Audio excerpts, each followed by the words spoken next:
What's going on, everyone? Welcome back to another episode of AKP Sports Talk.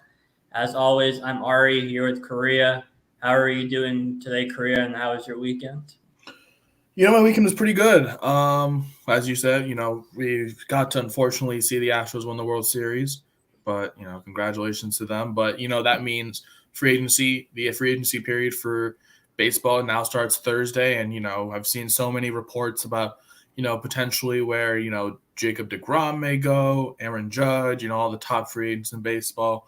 Another week of the Seahawks doubters, getting their money's worth. Seahawks have now already clinched their win total for the over. So if you said over 5.5 wins, you're just taking Vegas's money at this point. So that's always great to see, and fun Saturday of college football. Can't ask for much more of that, huh? Yeah, we'll get into a lot of that throughout this episode. We'll start with the NFL, and we'll talk about the rise of Justin Fields in this play the last couple of weeks. It was another, disastrous start to the season for Fields, and there are people talking about how it was a combination of his weapons and how he was being utilized, and like how good of a player is he really. And then it's kind of been, I want to say, mostly these past 2 weeks, I believe, where they've kind of been using him. I mean, I guess more the last 3 to 4 weeks, where they've been using him more as a rusher and letting him run out of the pocket more, like a more of a play style that fits the type of player that he is as a mobile quarterback, and also one that can both run out of the pocket and also just run out of the pocket to keep plays alive. To find players downfield, like we saw with a couple throws to Cole Kmet this past weekend. He had the touchdown to Darnell Mooney, and then I think he broke the regular season record, I believe it is, for most rushing yards in a single game by a quarterback with 178 rushing yards on the ground this past week. They lost to the Dolphins, but I think for most Bears fans, it's more so about seeing Fields progress than it is winning games right now. Korea, what's your take on Fields and the recent play that we've seen from him?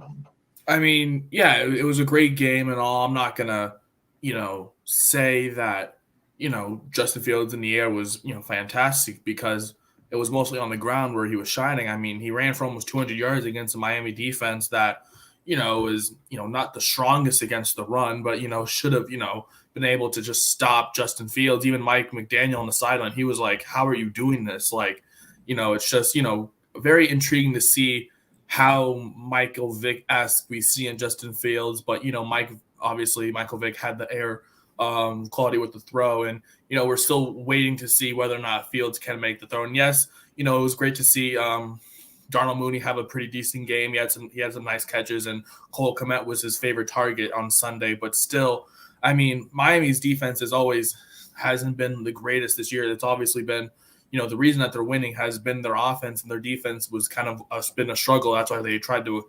I mean, that's not why they tried. That's why they got Bradley Chubb in the first place. But for Justin Fields, I feel like this was definitely a coming out party. He definitely, for fantasy, is definitely one of the best QBs right now. I think he's like borderline top 5 for fantasy QBs right now, just because his ground game, brings that element of just brings that different side. And now I know the Bears are playing Detroit, which is pretty much one of the worst run defenses in football. So if you have Justin Fields on your waiver wires, you want to claim him as fast as you can, because he's definitely going to be gone. He's definitely going to have a great game on Sunday. But I like what he's doing on the ground, but I just would love to see a little bit more in the air.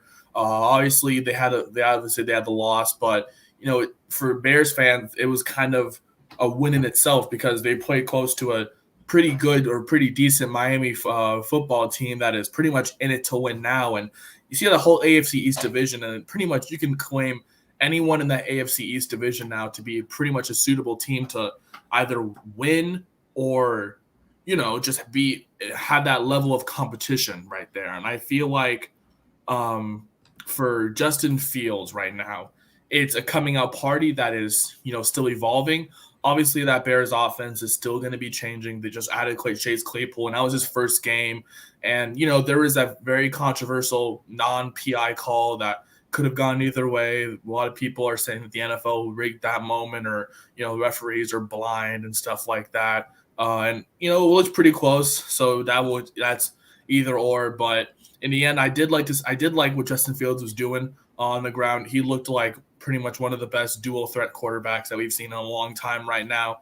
And it's definitely great to see from a Bears organization that's been so struggling with just pretty much any kind of offense. And then now it really brings the question on what is the outlook for the running back room, because there's David Montgomery and Khalil Herbert in the backfield, and Justin Fields, he's having his career day on the ground, taken away from kind of two key guys of the running back room. So there's really questions about what the running back room will look like now that Justin Fields is kind of turning into a Lamar Jackson of that offense. So this is definitely great to see. Obviously, the Bears traded up to him for a reason, and they feel like he is what they should have drafted in Mitch Trubisky, that quarterback who can do it on the run. And, that's kind of how football is now. You kind of want the dual threat, and they found him, and he's pretty much proven all the doubters wrong. But, it's still early, and I just like to see more, maybe involving more in the pass game, like, finding his receivers deep, or, just linking up more with his other receivers, like Chase Claypool, who they just traded for. Obviously, Darnell Mooney's still on their team. They have Dante Pettis. So, as that offense is evolving, I feel like Justin Fields is evolving, and I feel like this is just kind of the blossom. Like we saw it on Sunday against the Dolphins, and we're going to see it a lot more as we get throughout the regular season.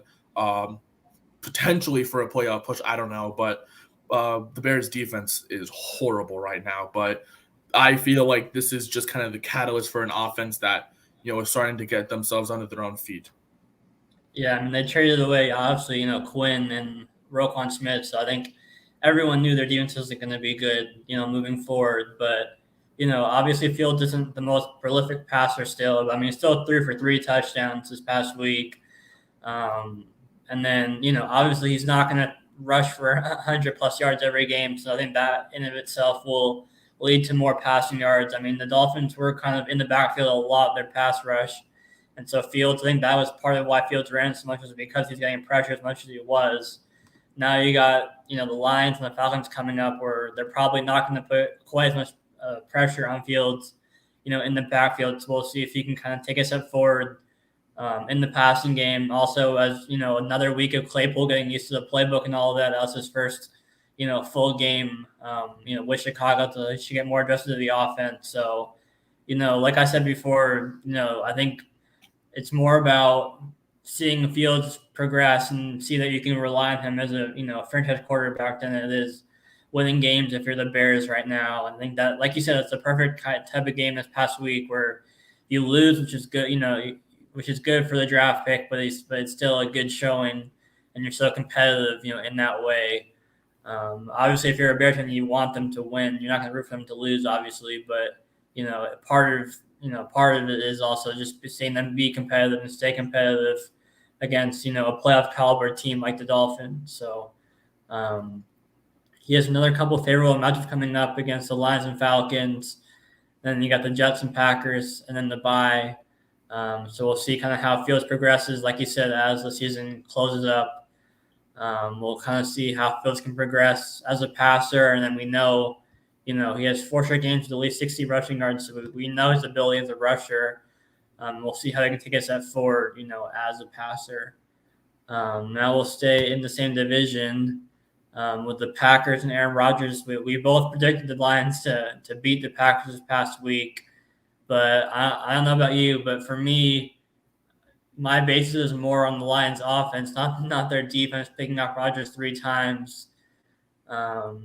We knew coming to the season when they traded Adams that was going to be the big question mark, was the receivers. Alan Lazard stepped up, but now you got Romeo Doubs, who's out for like a month, I believe. Christian Watson keeps getting banged up. So, I mean, after Lazard, you have no one, super reliable. But, I mean, in this game, Rodgers 3 picks, I guess 2 of them were definitely on him. There's the one that bounced off the Lions player helmet that you could, put on him, or you can say it's unlucky, whatever you want to say it. But at least 2 to 3 picks were on Rodgers and not the Packers receivers. It was just a complete disaster. I mean, they were moving the ball. Like 2 of them were in the end zone, so they were moving the ball fine on the Lions. But not being able to finish those drives against the Lions defense that was whatever bottom 5 entering this past week is definitely a concern. And now the Packers dropped to 3-6. They lost, I believe, Rashawn Gary, towards ACL, so that was a big blow to their defense. So just everything's kind of spiraling in the wrong direction for the Packers. What's your take on Rodgers, the Packers, and do you think that there's still any hope that they can sneak in into the wild card? Because the Vikings, who we'll get into, are kind of running away to the division at this point.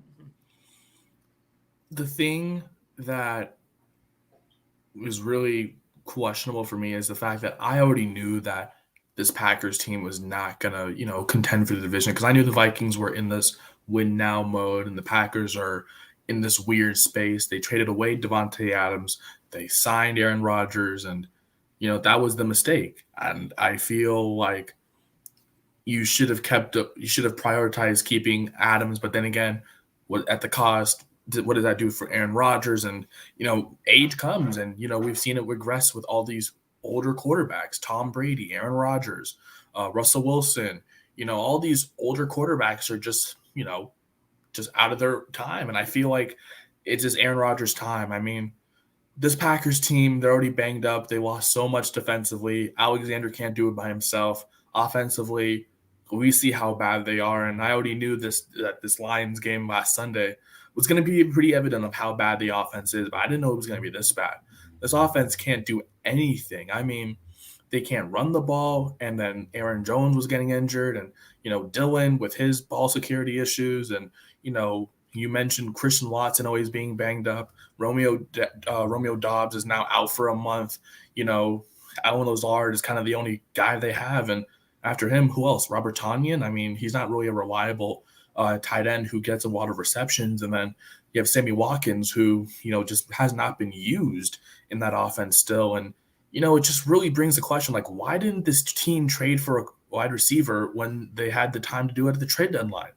Like, it goes back to that, right? Like, this team had the opportunity of a lifetime to go trade for Brandon Cooks, Jerry Jeudy. I think part of it too, though, is Rodgers' contract, how big it is, and then Cooks was going to be owed like $18 million. So I think part of Rodgers' contract, and not will, because we see like Tom Brady, who is always willing to take a pay cut, and then we see someone like Russell Wilson in Seattle never took a pay cut. Rodgers isn't willing to take a pay cut, so that kind of brings the question of how much you can pay a quarterback to have a competitive team when they're not on that rookie deal. Yeah, and that just pretty much proves my point. Like, you have these big name quarterbacks, right? And sometimes egos have to be in check to help the team out. I mean, we saw what Brady did back in that 2020 season. They had one of the best offenses in the league because he didn't have that huge pay deal. He didn't want the huge pay deal. He wanted a team around him to go to a Super Bowl and contend. And that's why they had so many guys, so many weapons, like Antonio Brown when he was in the league, Chris Godwin still there, Mike Evans still there, Rob Gronkowski before he retired. Their offensive line was one of the best O-lines in the country. Defensively, they had Shaq Barrett, who was when he was healthy, Levante David. They had Vita Vea. They had everybody. They had a top team. And you see what's going on with the Packers now, and it really brings up the question, do they just go full rebuild? And I feel like they're almost right there. I feel like this Sunday when they play the Cowboys at home, it's going to be a really big wake-up call because, I mean, they've lost to the Jets this year. They've lost to the Lions. It's not like they're losing like bad games. They're just not showing up offensively. And, it takes a toll on your quarterback and how he wants to play the season because, he can't play hero ball every time. And when he tries to, it's just not even working because of how just slow that offense is. And so that really brings up the question as well, where did the Packers go this offseason? And there's so many questions now in that Packer locker room after, many, many times trying to be that team that can finally make it to the Super Bowl, coming up short in the NFC Championship one too many times. And I feel like at this point, they have to embrace a rebuild sometime soon. We saw what Jordan Love can do, and God, he sucks. I'm sorry. I'm just going to put it out there. Jordan Love sucks. He's not an NFL quarterback. And like the Packers, look, they're 3-6 right now. They have one of the worst, if not the worst, offense in the NFL. And defensively, they just can't do it anymore with all the losses now that they just had, along with the injuries that have plagued them, and all the Zadarius Smith obviously going to Minnesota. Jair Alexander, and it's crazy to think that this Packers team, when I talked about them after they barely lost to the Bills, I thought they looked competitive in that game too. And it's the Bills who obviously, had a bad loss on Sunday, but still definitely a Super Bowl favorite. And now it's turned into, are the Packers even a playoff team? And, I don't think they are. I feel like this is the time where they have to just either make a decision on where the season goes, because the best they can finish right now is 11-6, and that's if they win 8 in a row. And I don't think the Packers are going to win 8 in a row. And so you have to look at this okay, what do we do now? If you are that front office, if you're Matt LaFleur, you have to really look in the mirror and say, where is this franchise going? Because you play the Cowboys next weekend. The Cowboys obviously coming off of a bro-wested bye. They are one of the best teams in the NFC East, right behind the Eagles in that division. They're definitely a playoff team. Prescott's back healthy. That offense is still moving. Tony Pollard is pretty much a top 5 running back in the fourth quarter. He has that breakaway speed. They still have CeeDee Lamb defensively. Micah Parsons is the defensive player of the year candidate. Where do you go from there? And I feel like this Packers team just really needs to make a decision. But for now, it sucks to see, Aaron Rodgers. And it's crazy because we grew up watching Aaron Rodgers and Brady and, Ben Roethlisberger when he was still in the league, Drew Brees when he was still in the league, Eli Manning. Those are the guys we grew up with. And obviously, yes, age comes with everything and, people have to retire. But Aaron Rodgers, he's just really going out really sad. And it's just, it's he kind of lost the fight. And that's kind of how I see this Packers organization. They just lost the fight. And their season is pretty much on the brink of being over. Yeah, you mentioned the Cowboys coming up, and then you got the Titans who held their own against the Chiefs, and then you got the Eagles. So 3 straight, that could be 3-9, maybe 4-8 possibly, but it could. It's already trending the wrong direction, even though the NFC is still wide open. I think the Niners are, in the last playoff spot at 4-4. So they're still, right there. But if they don't win at least 2 of these 3 against the Cowboys, Titans, and Eagles, and then you still got, the rain. You still got, and then they play at Chicago, and then they have their bye, and then you have the Rams, Dolphins, Vikings, Lions. So it doesn't get that much easier either, even after the bye. So you wonder at one point, do they consider bringing in Jordan Love at one point? Maybe after the bye, if they lose these next 3 and drop to 3-9, maybe. But these next 3, like I said, are going to be tough. So we'll see if Green Bay can somehow salvage 2 of those 3, which seems hard to believe. But there's a lot we've seen in the NFL this year that would have been hard to believe, before the season started. So we'll have to see. So we're staying in the same division again with the Vikings now, squeaking out a 20-17 win over the Commanders. It was Kirk Cousins' return to Washington. He led them to an opening drive touchdown what seemed pretty easily. I think it was 9 plays, 78 yards, I believe, in the first drive of the game. And then after that, the Vikings didn't score again until the fourth quarter. But the Vikings defense were able to hold Heineke and the Commanders' offense. It seemed like the Vikings were in trouble. They were down 7-10, halfway through the fourth. With Washington had the ball, and then Heineke threw a pick deep in his own territory. Vikings took advantage, scored a touchdown, 3 and out, and the Vikings have a long 6-minute drive and they hit a field goal with 20 seconds left, and they squeak out a 20-17 win. So they moved to 7-1. They're still, right behind the Eagles, but they're 3 or 4 games ahead of the Packers and Bears in that division, so they're trying to win the division. How much are you buying into the Vikings as contenders? They've won games like that, like as they should have, but some of the wins haven't been the most, commanding, or for lack of better terms, whatever you want to say. So, how much are you buying into them as a first taking a Super Bowl contender out of the NFC? Out of the NFC, I will say I'm a little hesitant just because, they haven't looked dominant all season. They've squeaked by, they got beat down early in the season against this Eagles team. Then they squeaked by the Lions. They squeaked by the Saints. They squeaked by the Bears. They, went a little comfortably, but still close. Like a one possession game against the Dolphins. They kind of, that back and forth game with the Cardinals, and then, comeback win against the Commanders. And, you can't really discredit the Commanders. They're playing with their hearts out too. There's so much going on with Washington, and, who potentially will be buying it after Dan Snyder finally sells it. And, Taylor Heineke is now playing, a lot better than Carson Wentz was at the beginning of the season. So there's so many questions there, but, we'll see how this Vikings team, continues to play, because they're playing some tough opponents in this 4-game stretch.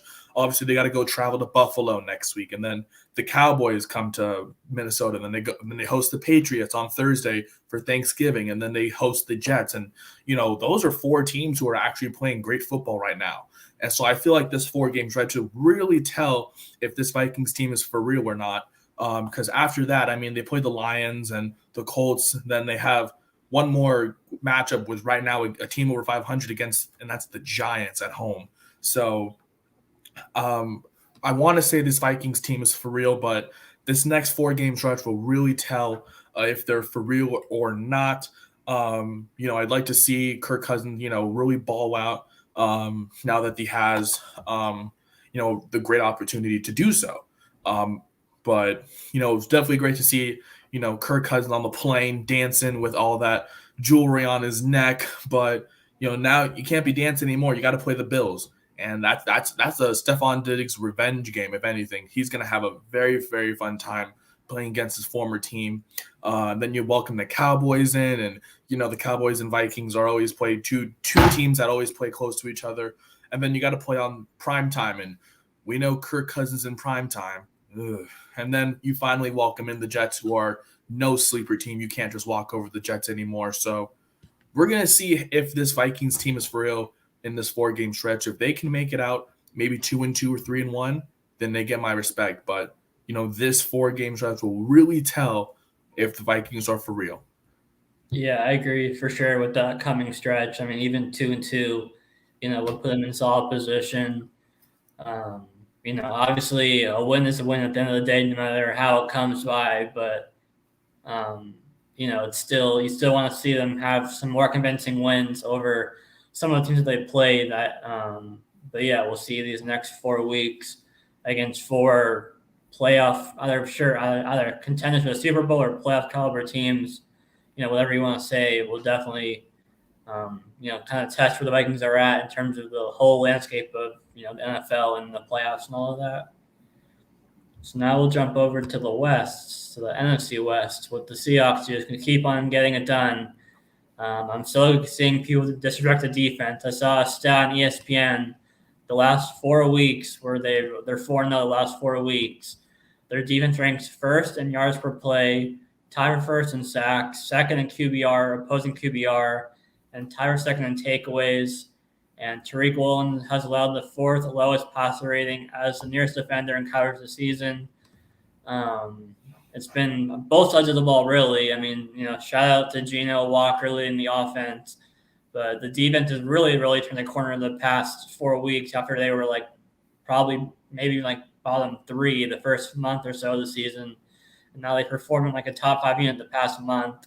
So just a really good team is playing solid on both sides of the ball, every week. It was good to see, we saw the first, signs of Geno having to battle through this past week when he threw the pick 6, seeing how he had to respond to that type of adversity, because the 3 games prior, they still kind of led for most of those 3 games. So this was the first time where he kind of had to bring them, from behind in the second half. And after he threw the pick 6, he led 3 straight touchdown drives to close the game.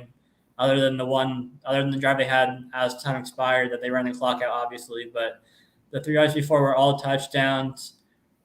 Kenneth Walker looks like competing with Dameon Pierce for the Offensive Rookie of the Year. Tariq Woolen looks like the clear Defensive Rookie of the Year. Geno's in most improved comeback player, potentially even some votes for the MVP if he keeps playing like he has recently. Obviously we're gonna have some bias being fans, but Korea, what's kind of your stance on this recent stretch of the Seahawks and looking forward to this match against Tampa Bay in Germany, where somehow the Bucs are still the favorite, just like the Cardinals were this past week. What's your take on the team overall? Look, Vegas just loves, hating on the Seahawks, and I love it. I'm loving off of this. Keep underestimating this team. Keep overlooking this team, right? That's what the Seahawks team is feeding on right now. And you talk about the defense, and then how just this surgence in this 4-game winning streak. Did you know they're first in yards per play, tied for first in sacks? You mentioned it, second in QBR, and tied for second in takeaways. I mean, and people were saying, oh, the Seahawks have such a bad defense. Oh, and yeah, that was for the first 4 games of the season. But then as soon as Clint Hurts said, you know what, we're going to shift some things around defensively, they're one of the best teams in the country right now on defense. Offensively, you talk about it. Geno Smith, he's not playing, he's playing amazing right now. He is, and you mentioned it, coming over adversity. That pick 6 to Zaven Collins, most teams would have, a rebuilding team would have crumbled and said, you know what, they got us. We'll get them next time. That was definitely a lucky one. But, no. Geno Smith said, you know what, I got this. Put his team on his back, 3 straight TD drives to win the game. I mean, what more can you ask for? Kenneth Walker is emerging as one of the favorites for Offensive Rookie of the Year.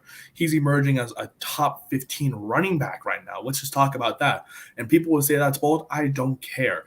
Kenneth Walker is him, okay? I don't want – look, Rashad Penny is all fun, right? I love the story, the comebacks, but at some point we got to move on from Rashad Penny. And I feel like this is the breakout Kenneth Walker show. This is the K9 show, as a lot of Seahawks fans like us would say.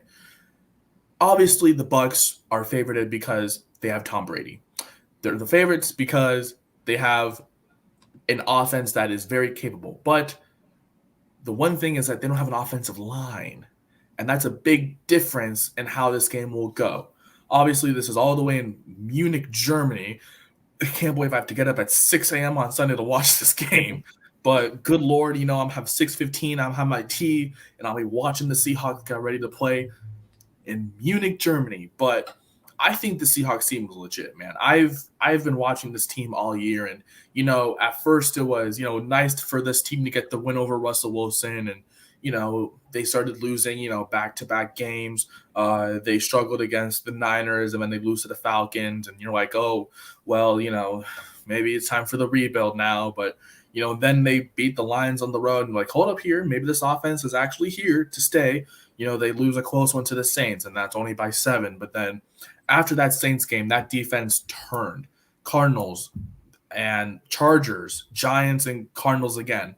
And those are, the Giants, obviously a playoff team. The Chargers, a borderline playoff team. The Cardinals should be playoff team. We beat the Cardinals with and without DeAndre Hopkins. Tariq Woolen locked down that side of the field. Where's the respect the Seahawks team is getting? They're finally getting it now, but okay, you can say that this 4-game winning streak has not been, the most suitable opponents. That's fair.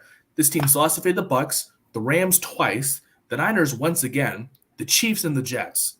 That will be the true test. Obviously, they play the Bucs this week, but they play the Raiders after that, after their bye. They got to play the Rams twice, as I mentioned.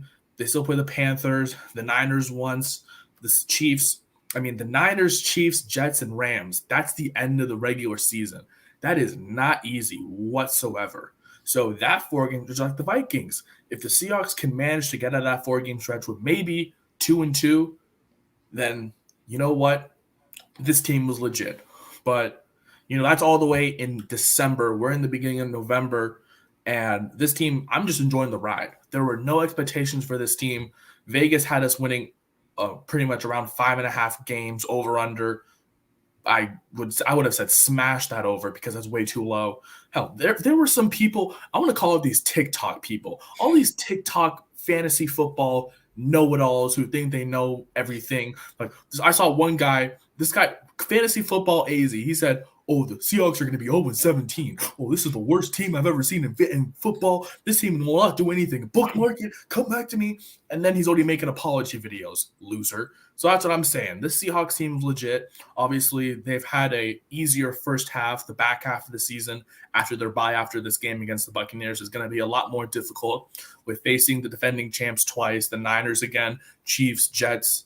I've already said that. I've already said all those teams, but this team is looking legit right now. I'm enjoying this ride. Seahawks country, let's fly.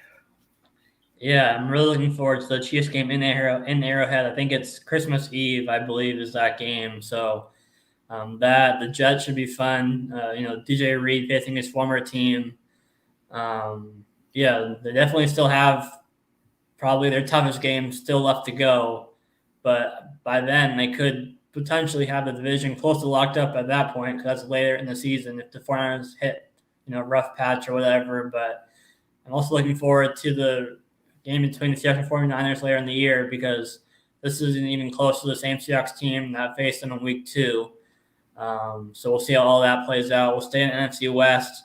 And then also, speaking of the Rams, I was going to say we still have to play the Rams twice. I mean, obviously Bobby Wagner, that's the good revenge game for us, and we still haven't even seen this team. And this Rams team offensively, is very sluggish. We saw it last week when they played Tampa Bay.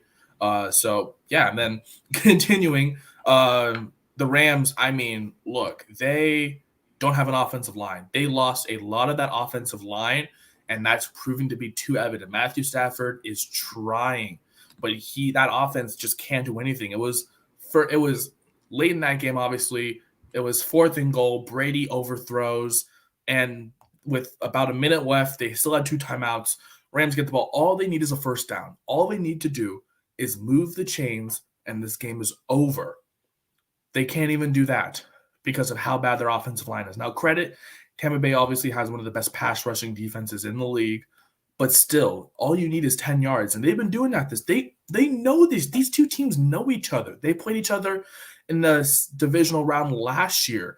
They played them in the regular season last year. These two teams know each other, right? And what I think is going on is that this Rams offense is really missing some key guys that really carry them to the Super Bowl last year. I think this Rams team, I think the struggles continue.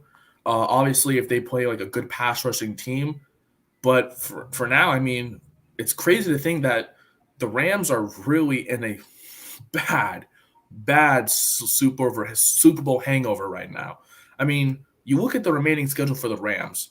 They got to play the Cardinals, who have a decent pass rush, the great pass rush last week against the Seahawks. They got to play the Saints. Obviously, that's going to be a good matchup on the road. They got to play the Chiefs, obviously, good matchup. They got to play the Seahawks, good matchup. And then they got to play the Packers. They got to play the Broncos. Obviously, that's going to be a good pass rush game. That's on Christmas Day. The Chargers, the Battle of LA, they have a good pass rush if they get healthy.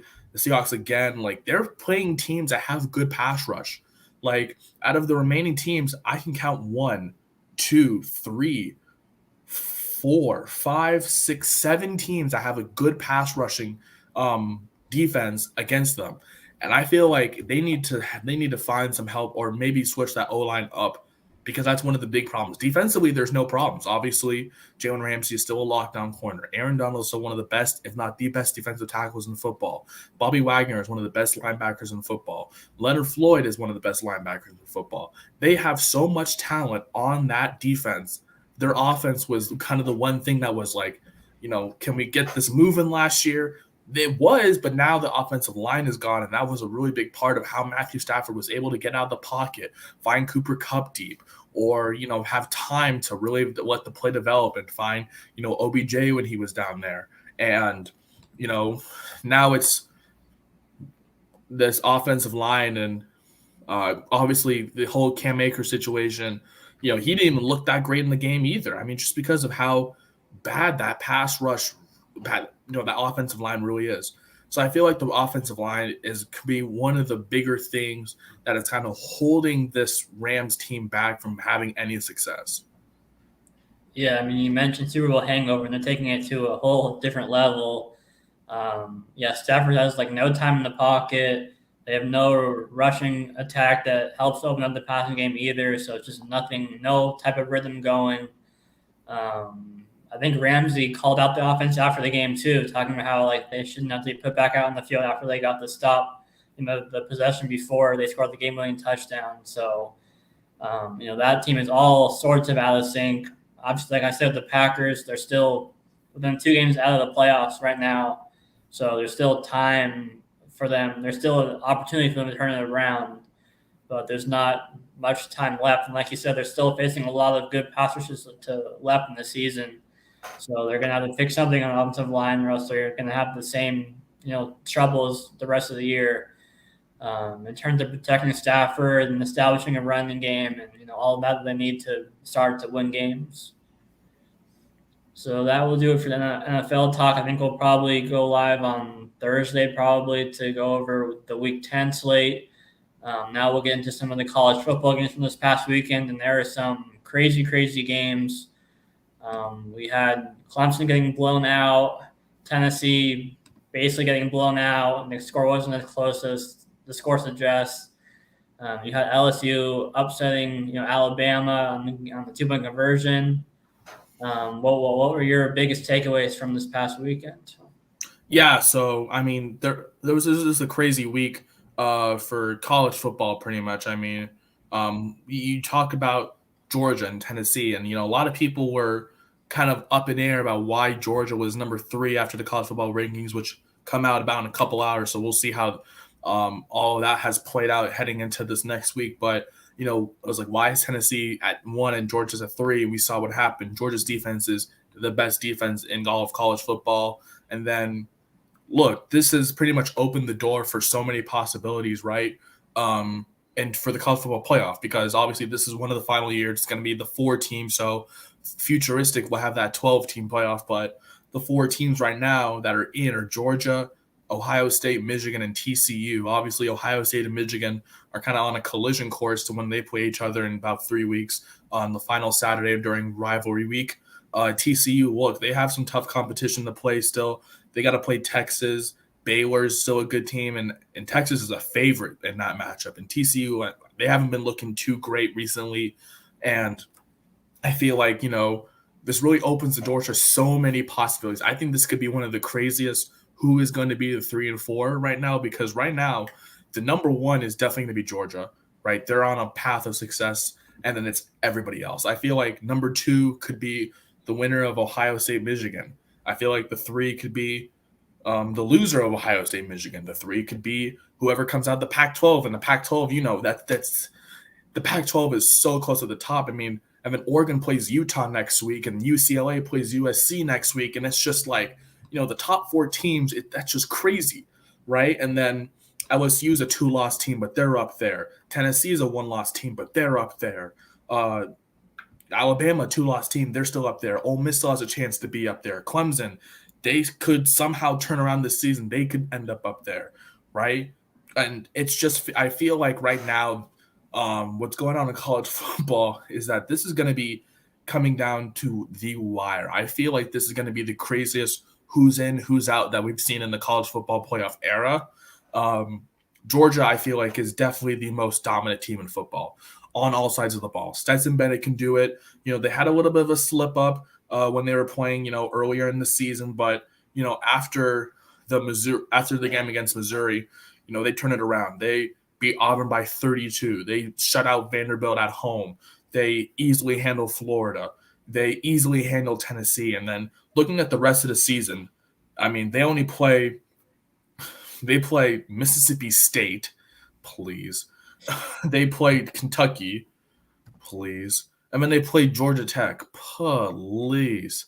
They're going 12-0. This team is going to be 13-0 heading into what should be a very, very interesting college football playoff, and 12-0 heading into an SEC title game where there's no clear winner out of the West. Because right now it could be LSU, but then Ole Miss could make an appearance, but then Alabama could still have a chance. And, there's just so many possibilities right now. There's no certainty with this college football playoff, but I feel like this is definitely going to be one of the most craziest, wild college football playoff talks that we're going to have in a while, just because of all the opportunities that could happen, and say they do.